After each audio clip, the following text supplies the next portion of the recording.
Experimenta a casa.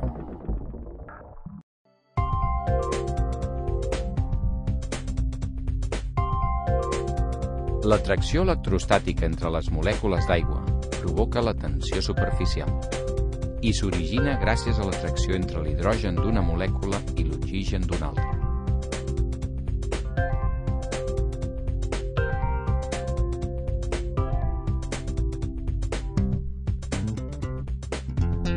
La tensió superficial la podem trencar fàcilment afegint unes gotes de sabó o detergent.